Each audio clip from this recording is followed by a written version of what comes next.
بسم الله الرحمن الرحيم. الحمد لله على نعمه الظاهرة والباطنة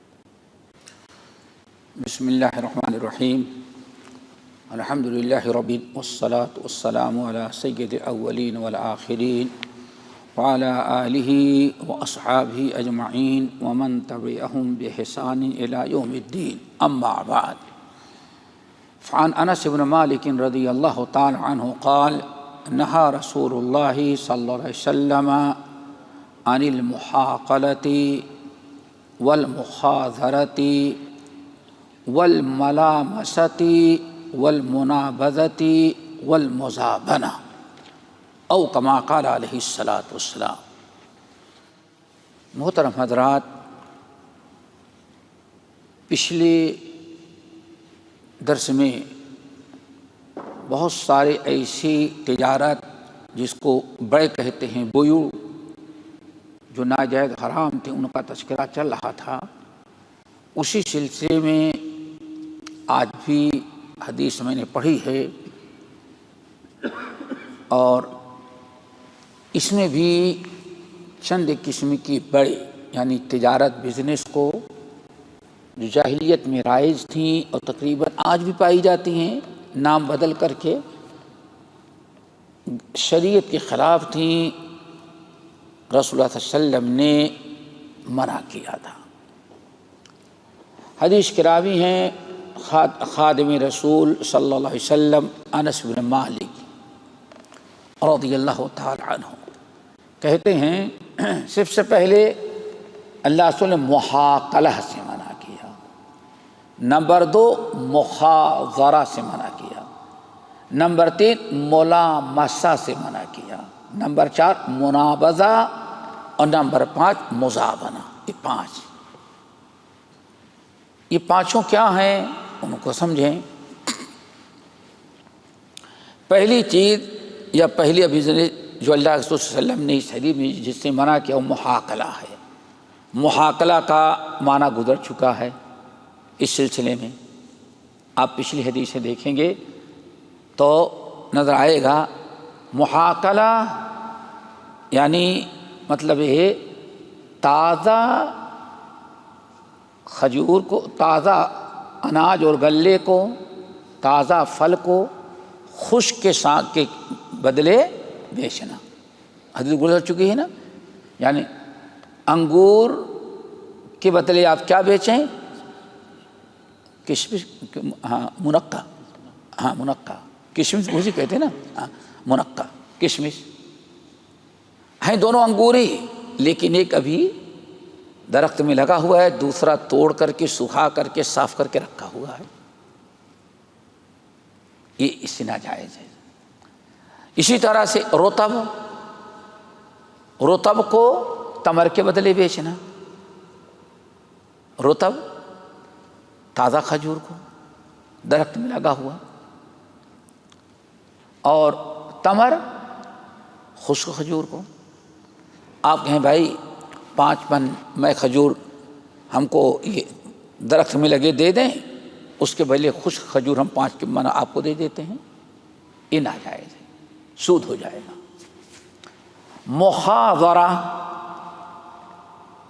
مخاذرہ کیا چیز ہے؟ دوسری بھائی مخاذرہ تقریباً ایسے ہی،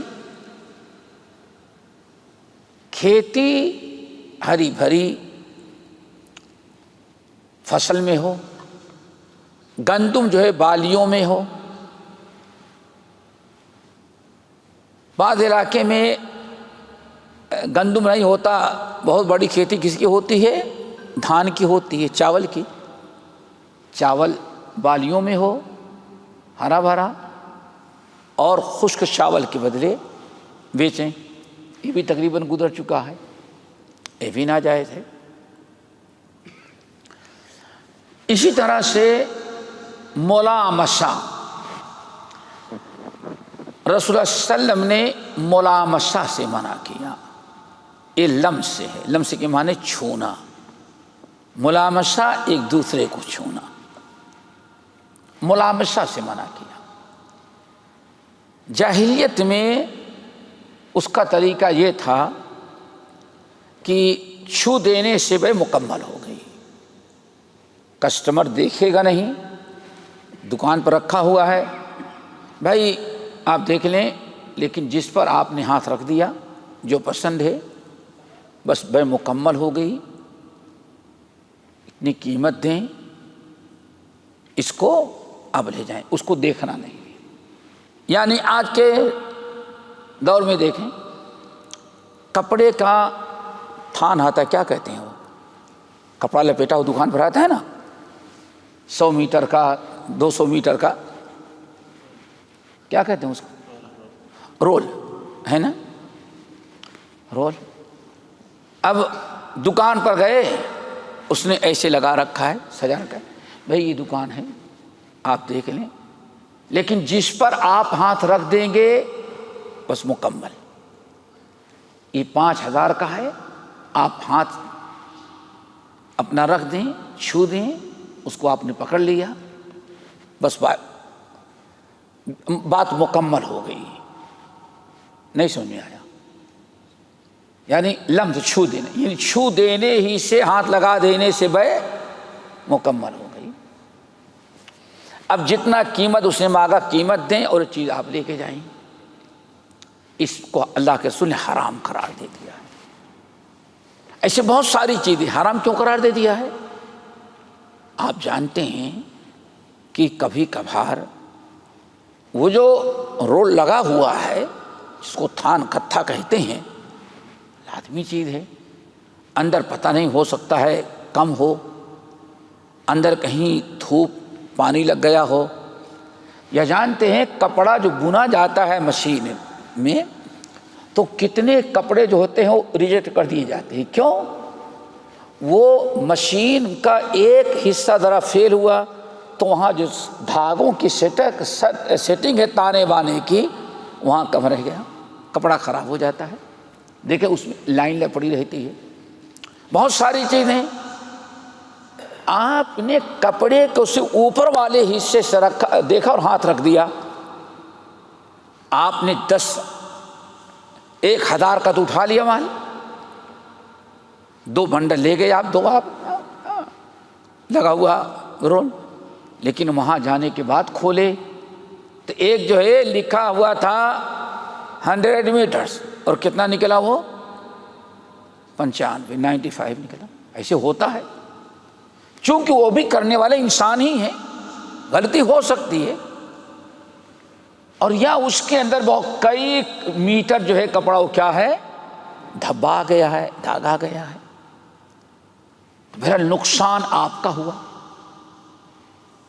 اسی لیے جب تک انسان اس کو دیکھ لے، اختیار ہو دیکھنے کا، دیکھ لے، اور آج الحمدللہ جاتے ہیں تو دیکھتے ہیں، ٹھیک ہے 2-4 میٹر پر دیکھتے ہیں، اور اگر اس میں کچھ خامی نکل جائے تو آپ لے کر کے آتے، دکان والے کو واپس لینا پڑتا ہے، کیوں؟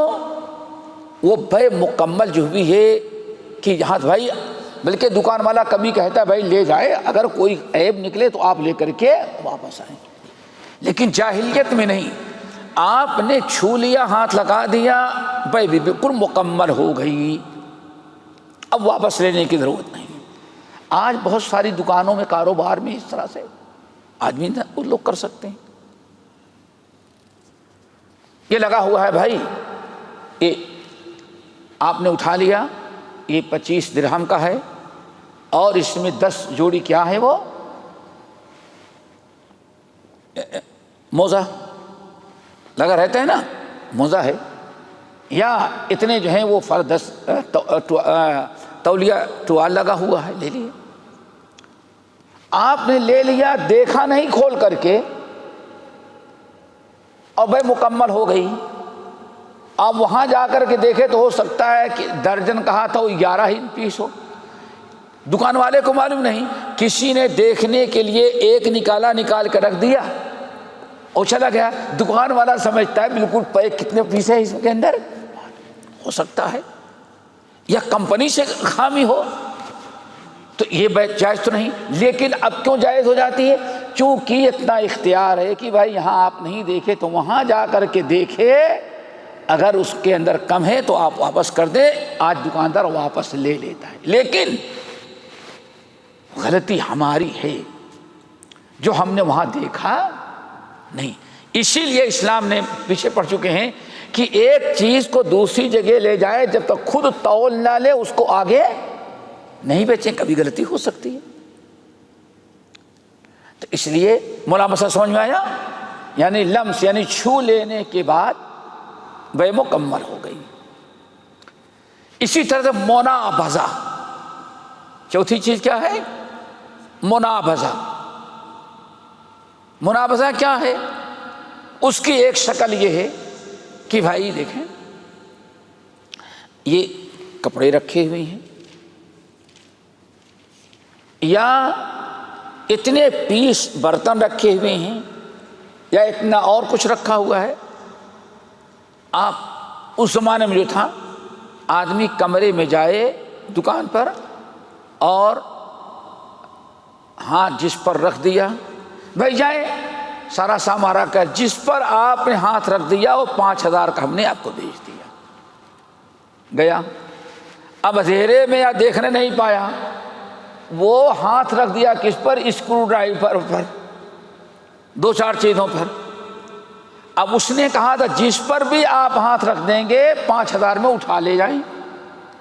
حالانکہ اب جو اٹھایا تو 5000 کا نہیں، وہ تو 500 کا بھی نہیں ہے، لیکن بے اس نے مکمل کی تھی. کیا؟ آپ نے جس پر ہاتھ رکھ دیا بے ہو گئی، واپس نہیں لیا جائے گا. یہ جاہلیت میں اس طرح سے کاروبار رائج تھے.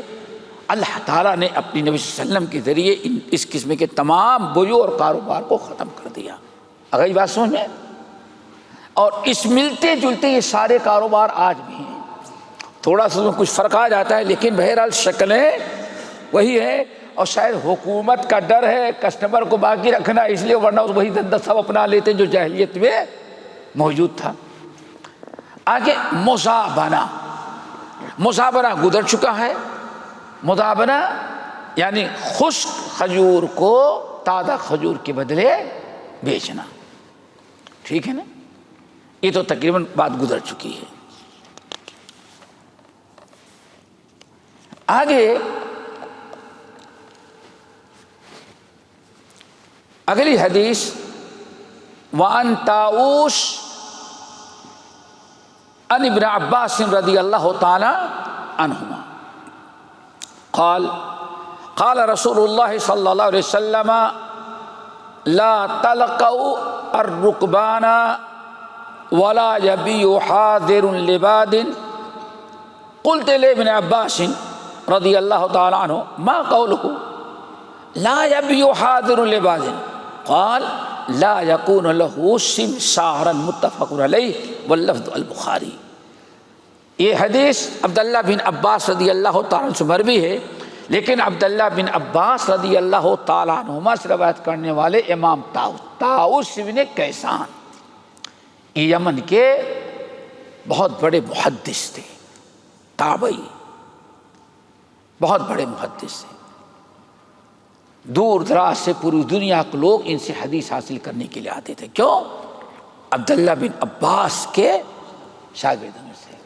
اور میں نے کبھی بتایا تھا کہ ایک شخص بڑے دور دراز سے ہزاروں میل کا فیصلہ طے کر کے ان سے حدیث حاصل کرنے کے لیے جب یمن آیا، ڈھونڈتے ہوئے پوچھتے ہوئے ان کے محلے میں پہنچا. پھر محلے والوں سے پوچھا تو ان کی گلی ملی. اس گلی میں گئے تو کس نے کہا، یاد ہے نا، گلی میں گئے تو یہی کہنے کہ ہاں یہ حضرت کا گھر ہے. دروازہ کھولا تو ایک آدمی ایسا کہ بڑھاپے سے آنکھیں اندر چلی گئی ہیں، دانت گر گئے ہیں، چمڑا جو ہے موٹا آدمی رہتا ہے تو سوکھ جاتا ہے تو چمڑے لٹک رہے ہیں. السلام علیکم. آپ امام طاؤس سے کہیں میں ان کا بیٹا ہوں. میں طاؤس نہیں بلکہ کیا ہوں، میں ان کا بیٹا ہوں. کہا لا حول ولا قوت الا باللہ. کہا کیا ہوا؟ کہا کہ ہم تو آئے طاؤس سے حدیث حاصل کرنے کے لیے، جب بیٹا اتنا بوڑھا ہے تو باپ کس کام کرا ہے گیا ہوگا حدیث بیان کرنے کے لائے. اللہ اکبر. میرا کہا نہیں رکے، والد صاحب سے ملاقات کریں. کہتے ہیں گئے امام طاؤس رحمۃ اللہ سے ملے بوڑھے اندر، تو انہوں نے کہا کہ میں حدیث حاصل کرنا چاہتا ہوں. کہا بتاؤ تم حدیث حاصل کرنا چاہتے ہو، میں سنا دیتا ہوں. دیکھو بالکل دماغ صحت صحیح تندرست، میں حدیث سنا دیتا ہوں، اور اگر تم چاہو تو میں تمہیں تورات، انجیل، زبور، قرآن چاروں آسمانی کتابوں کا خلاصہ بتا سکتا ہوں.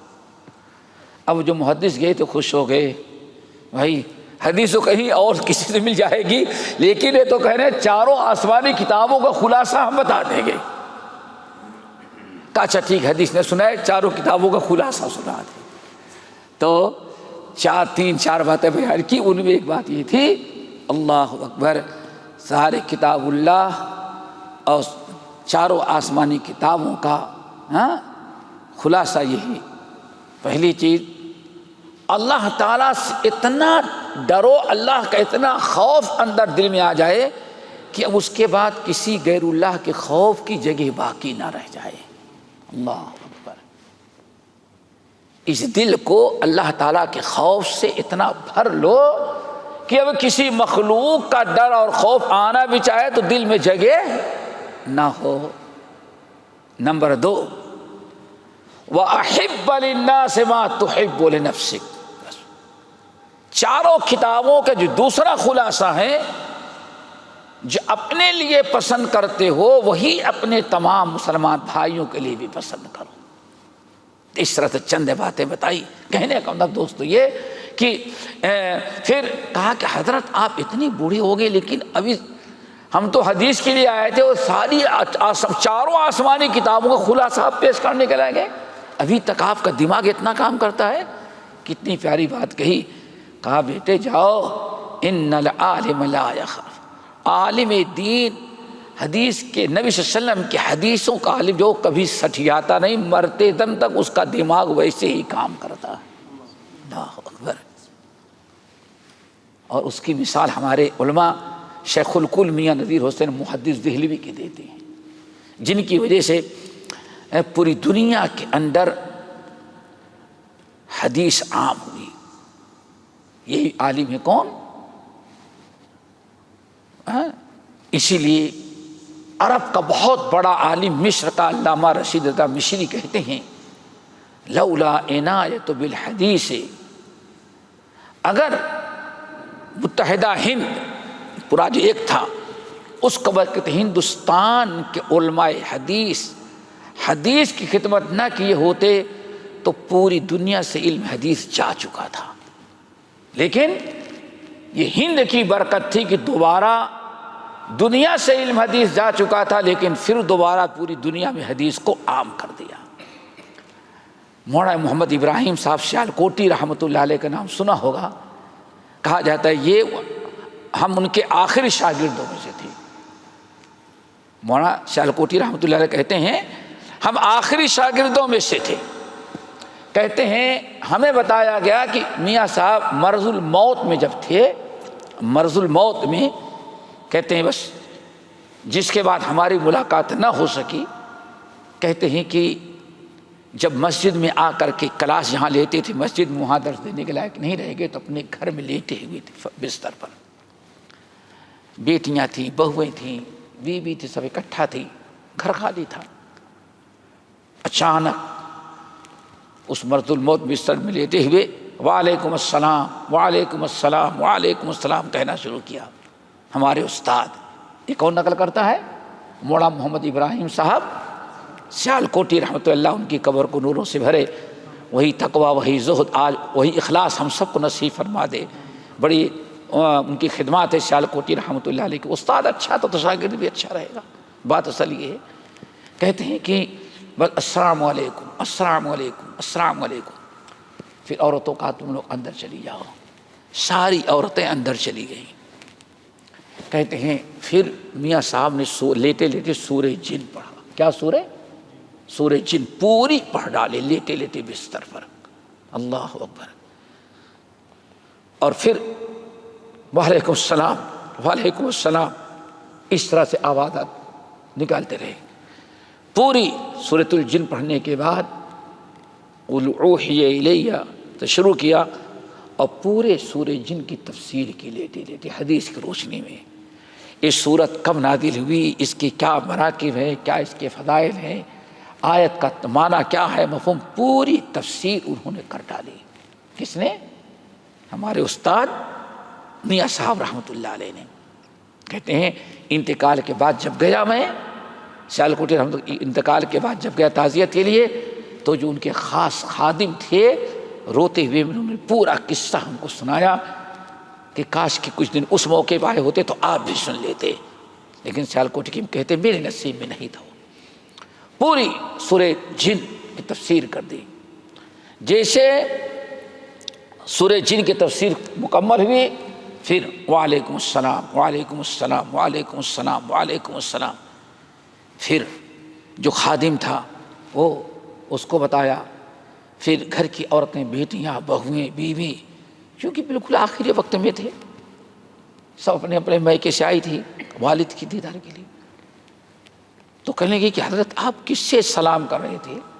پہلے تو وعلیکم السلام وعلیکم، پھر سورہ جناب پڑھے، اور پھر اس کے بعد تفسیر شروع کر دی۔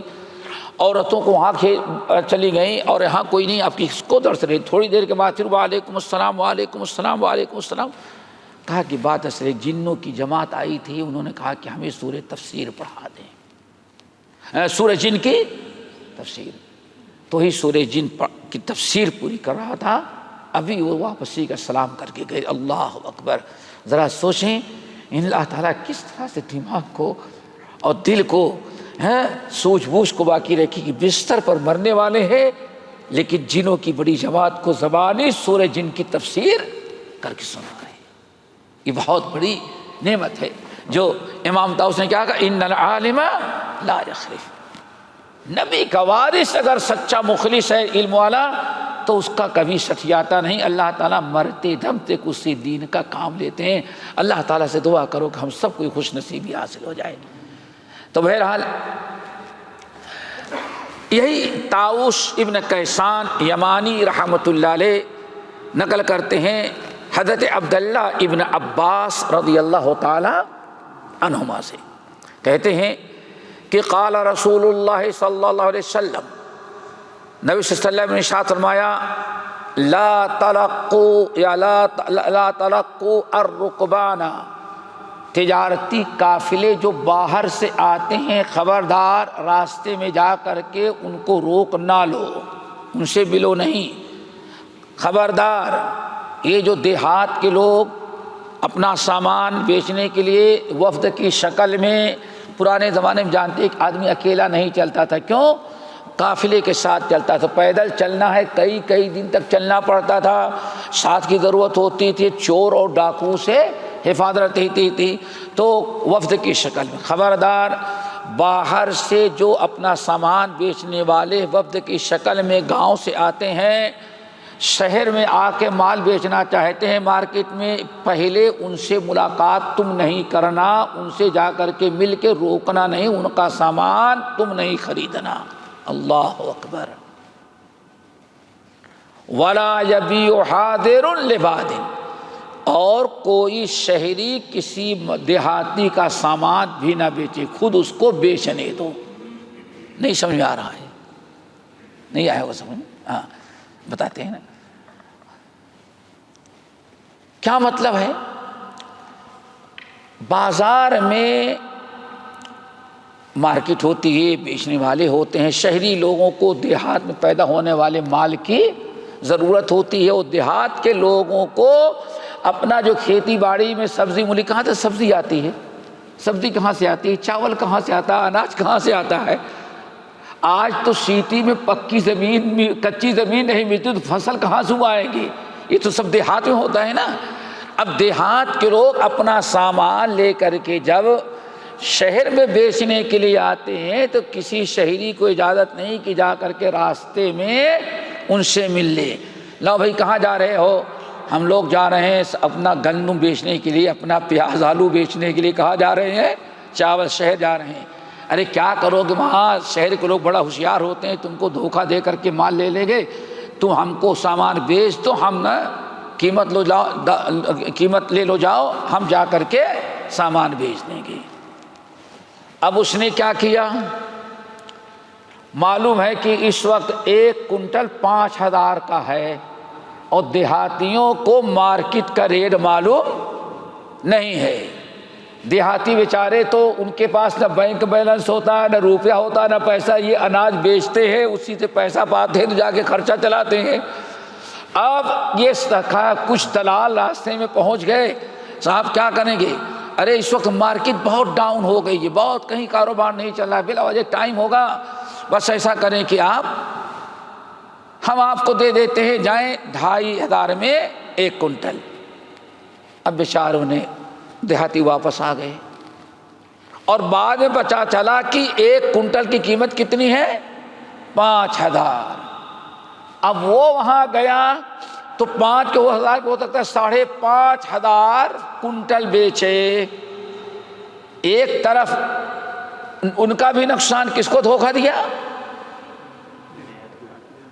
دیہاتیوں کو، اور دوسرا نقصان شہریوں کو دیا۔ شہری سمجھتے ہیں کہ شہر کے اندر دکان تو مہنگی والے دکاندار مہنگا سامان بیچتے ہیں، لیکن دیہات کے لوگ آتے ہیں تو سامان لے کر کے آئے تو ان کو کتنی بھی قیمت مل جائے سوچتے ہیں ہمیں بیچ کے جانا ہے، کیوں لے کے جا کے کیا کریں گے؟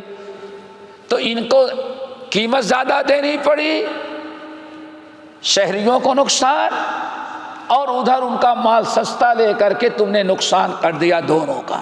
آئی بات سمجھ میں؟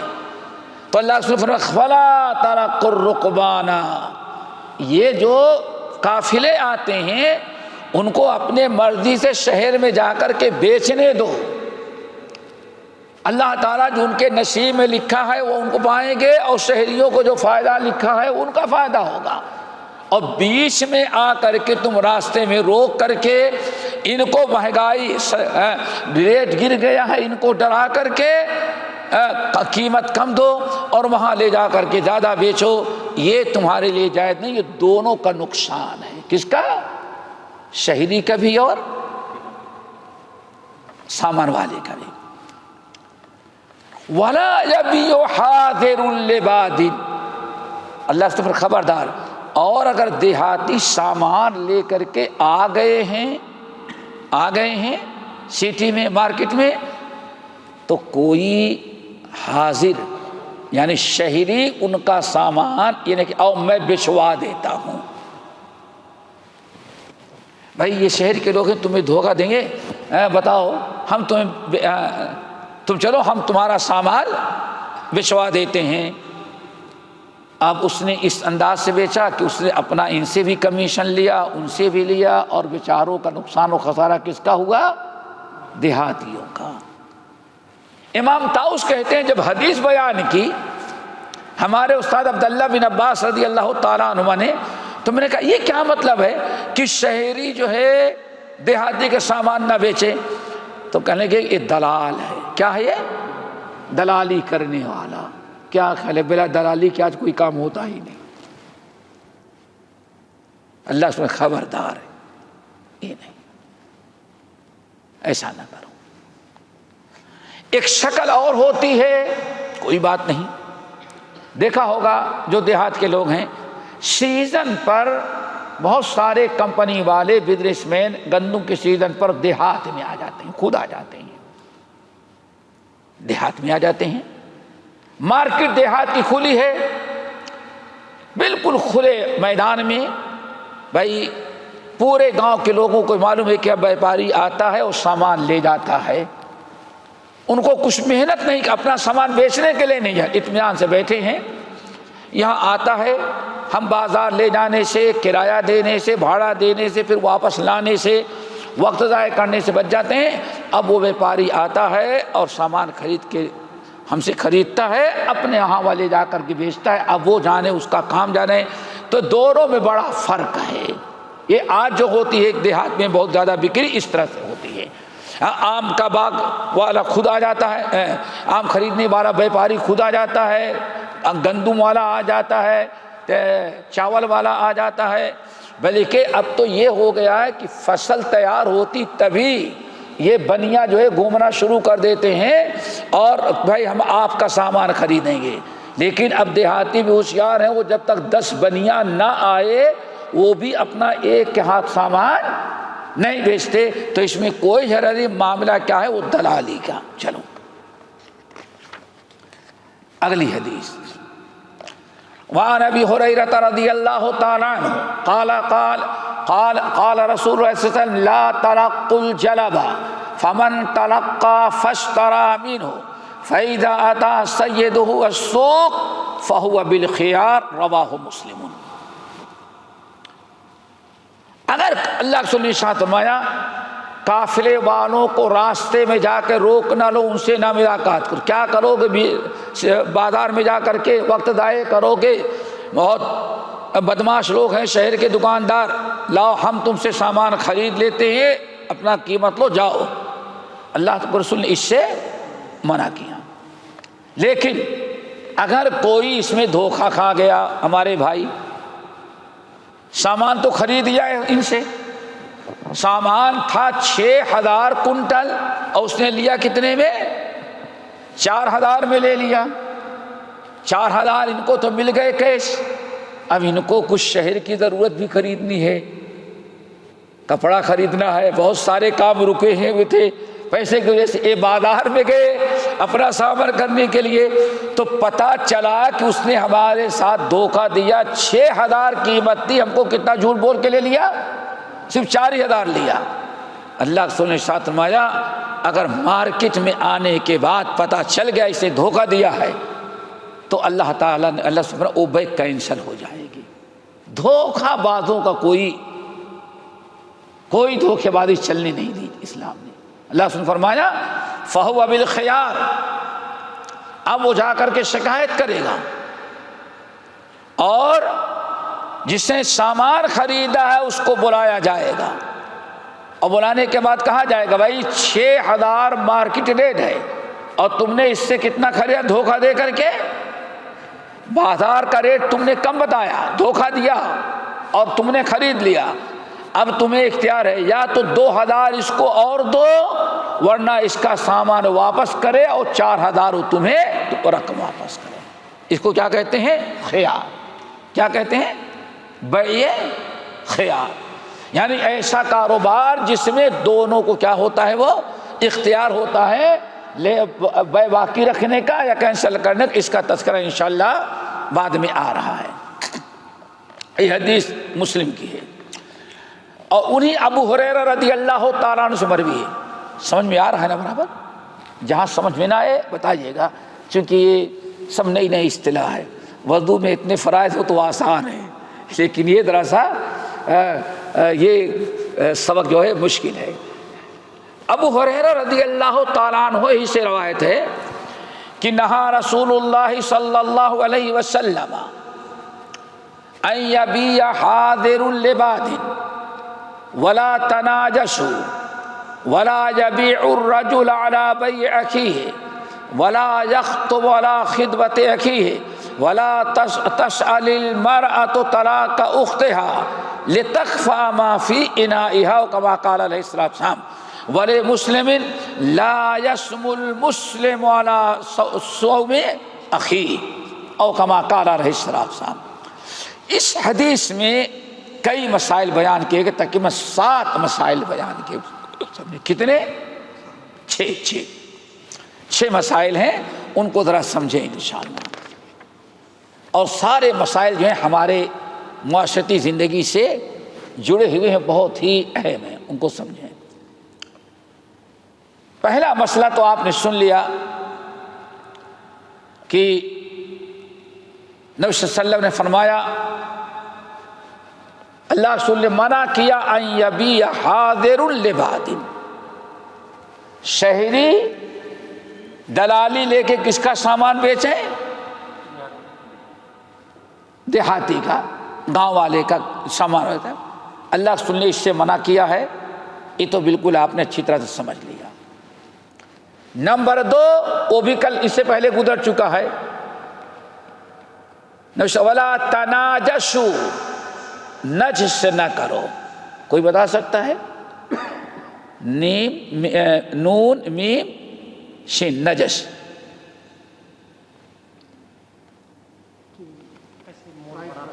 یہ دیکھو نجس، نجس نہیں پڑتا، نش، نون جیم شا۔ ہاں، یعنی کیا مطلب؟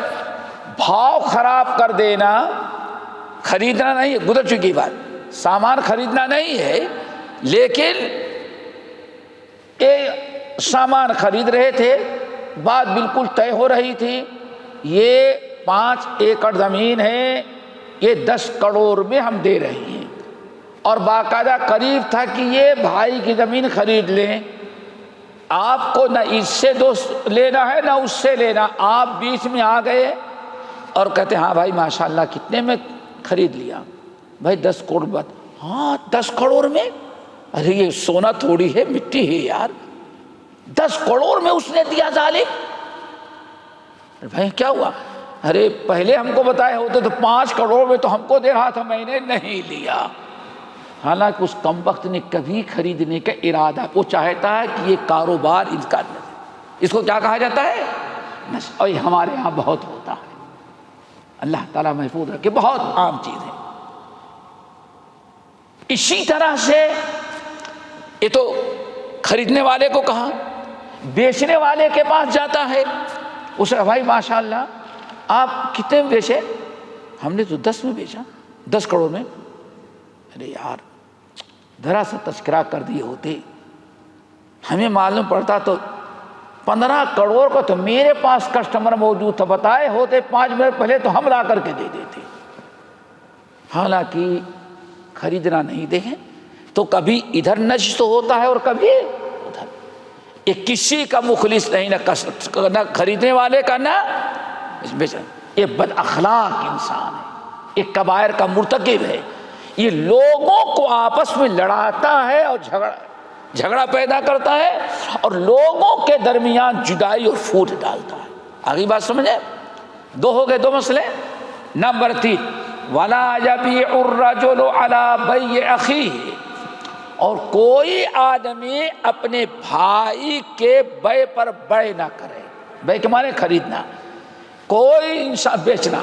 اگر کوئی انسان اپنا سامان بیچ رہا ہے یا کوئی خرید رہا ہے تو کوئی آدمی اس کے اندر بیچ میں کود نہ پڑے۔ یعنی مثال کے طور پر آپ نے زمین خریدی،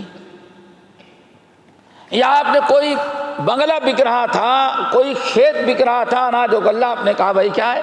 بھائی یہ 1 ایکڑ زمین ہے، اس پر اتنے پلاٹ بنیں گے، میں اس کو اتنے لاکھ میں بیچنا چاہتا ہوں۔ اچھا کوئی خرید رہا ہے؟ ہاں ایک صاحب نے بات چیت طے کر لی ہے، اور کیا کہتے ہیں، بیانہ بھی دے دیا ہے، ایڈوانس کہتے ہیں کچھ، جس کے بھیج سارے دے دیے ہیں، اور جب رجسٹری یا کبھی ہوتا ہے بھائی 5 لاکھ ابھی دے دیں، باقی رجسٹری جس دن ہوگی اس کے بعد ہم پورا پیمنٹ کر دیں گے، بات چیت ہو گئی۔ ابھی رجسٹری نہیں ہوئی ہے، بیچ میں کوئی صاحب آ گئے، وہ کہتا ہے میں نے بیچ دیا، اور سامنے والا کہتا ہے میں نے خرید لیا، ایگریمنٹ سب ہو گیا ہے، اب رجسٹری پر اسٹیمپ لگنا ہے، پورا جس دن لگا دیں گے ہم ان کو پوری رقم دے دیں گے۔ اب بیچ میں یہ آ گئے، حالانکہ وہ تجارت ہو رہی ہے، کاروبار کی بات ہو رہی ہے، طے ہو گیا ہے، اب یہ آ جائیں صاحب آپ کتنے؟ میں نے اس کو 10 کروڑ بیچا، بھائی ایسا کرو میں 11 کروڑ دے دوں گا، ہم کو دے دو۔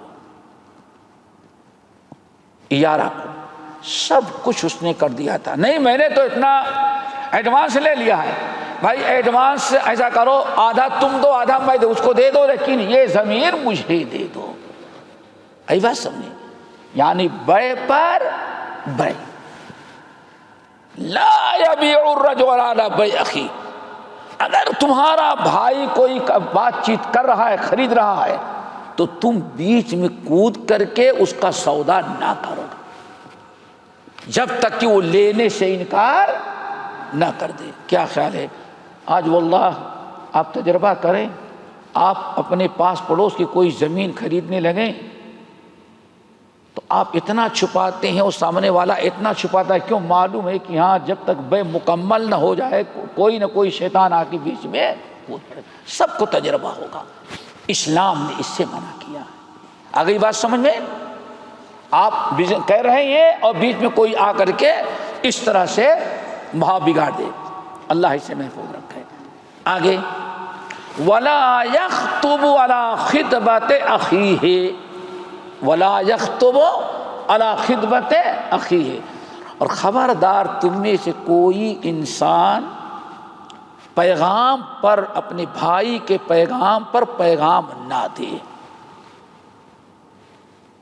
شادی کا خطبہ، خطبہ ایک ہے خطبہ اور ایک ہے خطبہ. سارے حروف وہی ہیں، خا قا با ہا، خطبہ. لیکن خطبہ کہتے ہیں جمعے میں خطاب کرنا، اور خطبہ کہتے ہیں شادی کا پیغام دینا.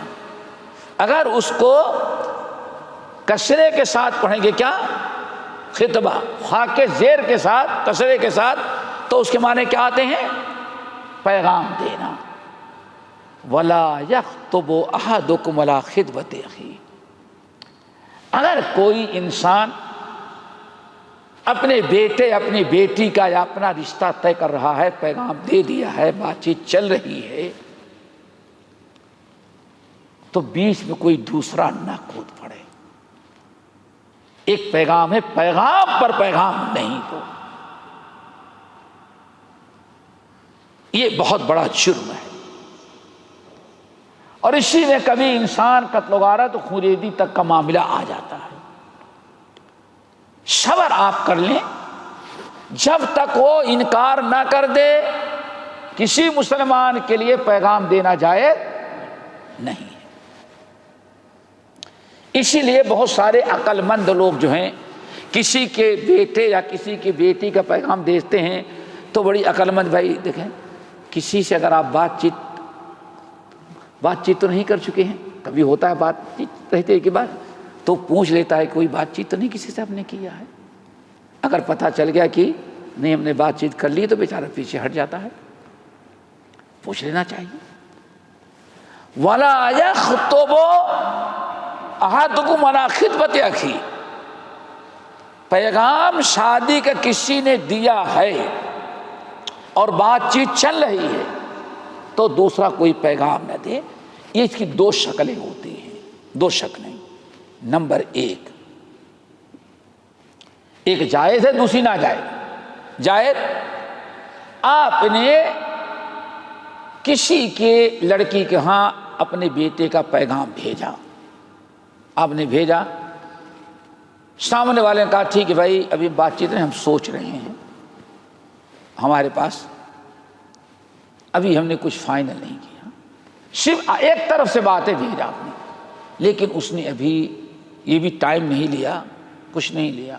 بھائی ٹھیک ہے آپ پیغام دے رہے لیکن ابھی میں سوچ لیتا ہوں، سمجھ لیتا ہوں، گھر والے سے مشورہ کر لیتا ہوں. یہ کوئی پکی بات نہیں ہوئی ہے. اور کبھی ایسا ہوتا ہے کہ ہو سکتا ہے آپ وہاں پیغام دے رہے ہیں، اس سے پہلے سے بھی کسی نے تذکرہ کیا ہوگا. اگر ایسی سرسری تذکرہ چل رہا ہے کیا بھائی فلاں کے ہاں پیغام بھیج رہے ہیں اور کوئی بات طے نہیں، تب تو کوئی مذاکرہ نہیں کہ 5 پیغام ہیں تو جس میں چاہے وہ اختیار کر لیں. لیکن ایک ہے کہ ہاں بات چیت تقریباً طے ہو رہی ہے. اب ایسے موقع پر بیچ میں کوئی کود پڑے، اسلام نے اس کی اجازت نہیں دی ہے.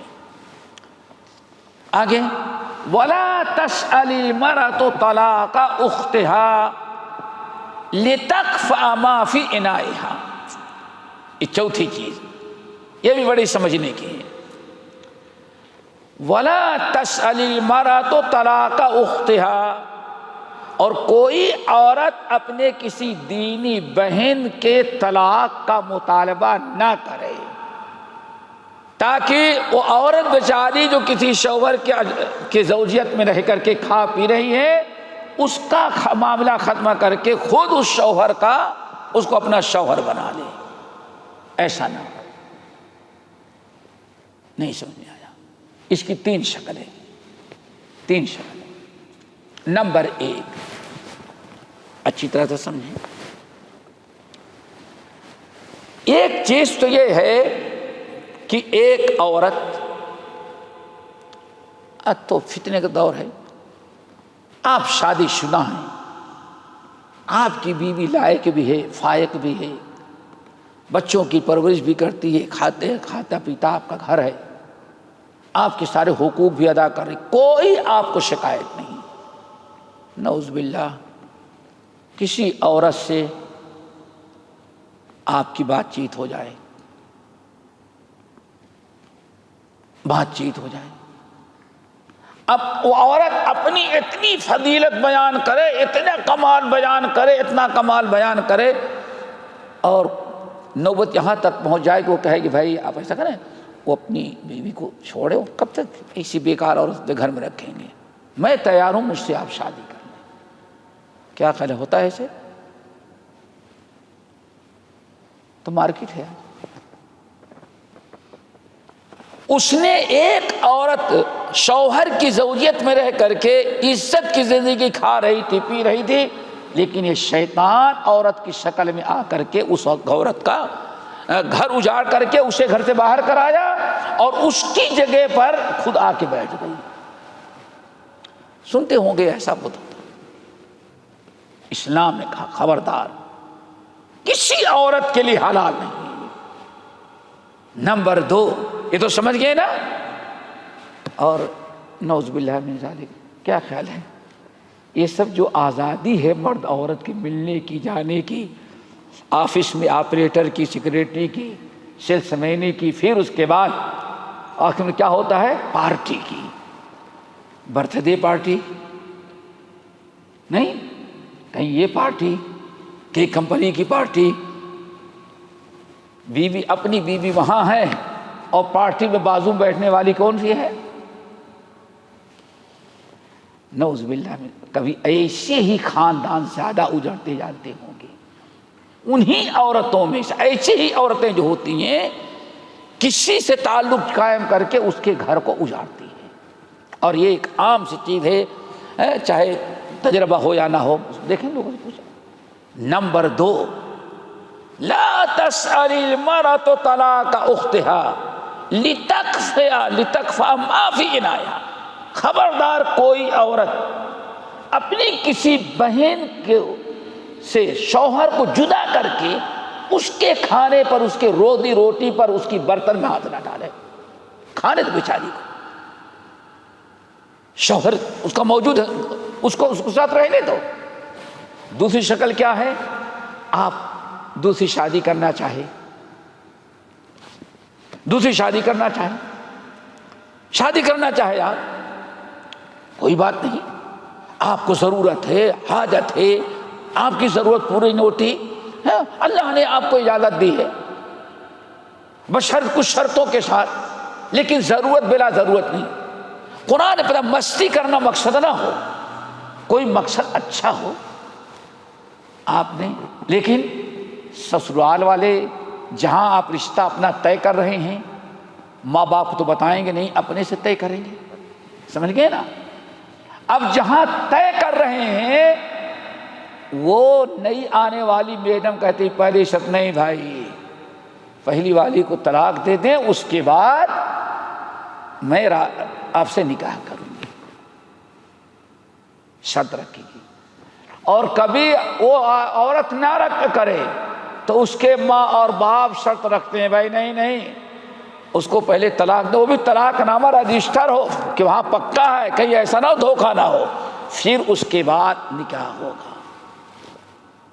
اللہ رب اگر وہ چاہتا ہے کہ دونوں کو سنبھال سکتا ہے تو یہ شرط رکھنا کہ نہیں اس کو طلاق دو پھر ہم آپ کے ہاں آئیں گی۔ اللہ اس نے فرمایا کسی عورت کے لیے حلال نہیں کہ کسی مسلمان بہن کسی کی زوجیت میں ہے، اللہ نے رزق کا انتظام کیا ہے، کھانے پینے کا انتظام کیا ہے، تو اس کا رزق اس سے چھینے کسی بھی عورت کے لیے حلال نہیں ہے، اور نہ تو کسی مرد کے لیے حلال ہے کہ ایسی حرکت کرے وہ۔ اور میں سمجھتا ہوں ایسے کر رہے ہیں لوگ، گرچہ بعد میں ٹھوکریں کھائیں خوب، جوتے چپل سب کچھ، سمجھ گئے نا، نہ یہ رہی نہ خدا ہی ملا نہ مثال سرم، نہ ادھر کرے نہ ادھر کرے، بلکہ کہتے دھوبی کا کتا نہ گھر کا رہا نہ گھاٹ کا ہو رہا ہے۔ لیکن جنون جو ہوتا ہے نا، جنون جو ہوتا ہے سب کچھ کرنے کے لیے تیار ہو جاتا ہے، اللہ رسول کی نافرمانی۔ تیسری شکل آپ نے کر تو لیا، آپ کو کیا ضرورت ہے، اللہ بہتر آپ نے کیا، کر لینے کے بعد پہلے تو نہیں شرط، اب کر لینے کے بعد یہ آنے والی میڈم چاہتے ہیں کہ صرف میرے ہی کنٹرول میں رہے، اب اس کو کی بالکل الگ تھلگ، اس کا رزق، اس کا کاروبار، اس کا رہنا سہنا، ساری چیزیں اب اس کو کسی بھی صورت سے اس کے رزق کو ختم کرنا ہے، اس کی جگہ حاصل کرنی ہے۔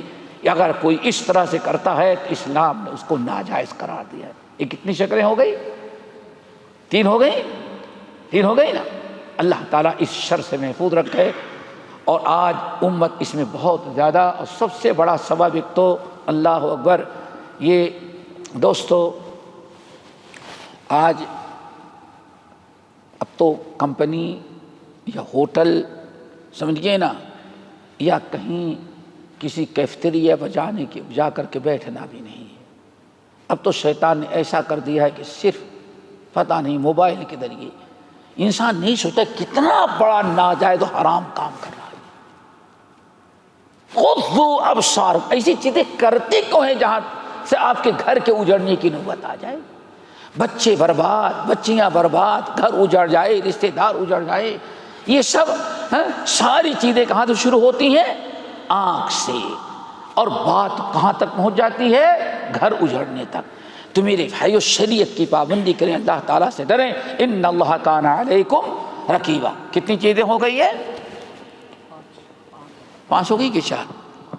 آخری چیز ولا یسم المسلم علی صوم اخی، کسی مسلمان کے لیے جائز نہیں کہ اپنے مسلمان بھائی پر سودا شروع کرتے۔ سودا کسی چیز کا کر رہا ہے تو سودا کرنے دیں، آپ اس پر سودا چڑھا کر کے یعنی قیمت بڑھانا اس کو، تاکہ سامنے والا بیوقوف بن جائے، اسلام نے اس کی بھی اجازت نہیں دی ہے۔ یہ چند بیویں ہیں جو اسلام نے حرام تھیں، جس کا تذکرہ ان حدیث میں ہے۔ انشاءاللہ اگلی حدیث جو ہے وہ بڑی اہم ہے۔ انسان غلام کے بیچنے کا، غلام بیچتے تھے، تو انشاءاللہ اگلے ہفتے غلام کے بیچنے اور کس طرح سے اس کی خرید ہو سکتی تھی، اسلام نے کیسے غلاموں کے ساتھ احسان کیا ہے، ان کا تذکرہ اور دوسری احادیث میں دوسری باتیں آئیں کہ اللہ تعالیٰ ہم سب کو عمل کی توفیق نصیب فرمائے۔ اقول قولی ھذا واستغفر اللہ من کل ذنب واتوب الیہ۔